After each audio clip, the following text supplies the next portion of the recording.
তুমি কি কখনো ভেবে দেখেছ তোমাকে যেই দুর্ভাগ্য মেনে নিতে শেখানো হয়েছে সেটা কার লাভের জন্য? ভাগ্য বলেই কি সব অন্যায় সহ্য করছ, নাকি তোমাকে চুপ করিয়ে রাখার জন্যই এই গল্প বানানো হয়েছে? যদি সবকিছু নির্ধারিতই থাকে তাহলে হৃদয়ের এই বিক্ষোভ আসে কোথা থেকে?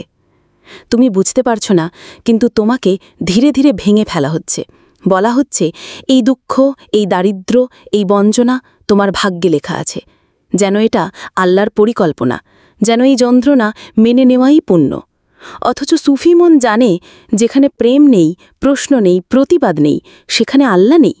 যারা চায় তুমি কাঁদো অথচ আওয়াজ তুলো না, তারা জানে তুমি যদি সত্য বুঝে ফেলো তাহলে আর তাদের নিয়ন্ত্রণে থাকবে না।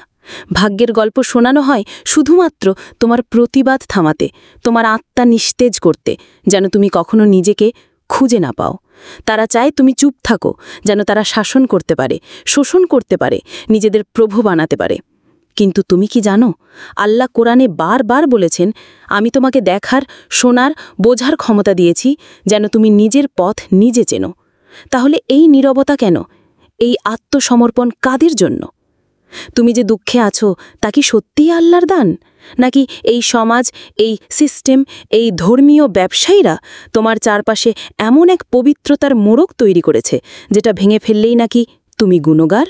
আসলে তারা নিজের সুবিধার জন্যই গুনাহ শব্দটা তৈরি করেছে, যেন তুমি প্রশ্ন না করো, যেন তুমি ভাবতে না শেখো।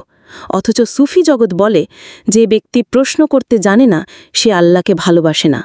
কারণ প্রেমের প্রথম শর্তই হল জেগে ওঠা, খোঁজ নেওয়া, নিজের আত্মাকে চিনে নেওয়া।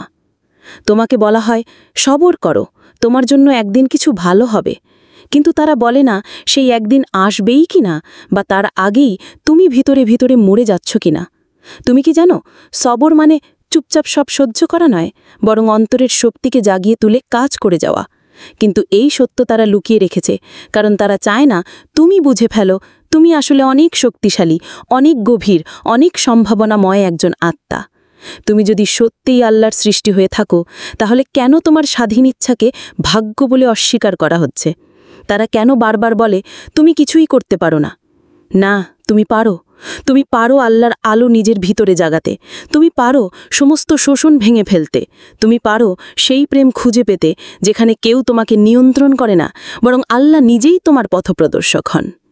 সুফিরা বলে, যে নিজের অন্তরের আলো চিনেছে সে আসমান জমিনের সমস্ত শেকড় ছিঁড়ে ফেলতে পারে। সেই আলো তোমার ভিতরেই আছে, কিন্তু তোমাকে সেই আলো থেকে দূরে রাখতেই এই ভাগ্যের গল্প বানানো হয়েছে। আজ যদি তুমি এই প্রশ্নগুলো শুনে কেঁপে ওঠো, যদি মনে হয় হ্যাঁ আমিও তো অনেক সময় চুপ থেকেছি ভাগ্যের ভয়ে, তাহলে জেনে রাখো এখনও দেরি হয়নি। তুমি আজই নিজেকে নতুন করে চিনতে পারো।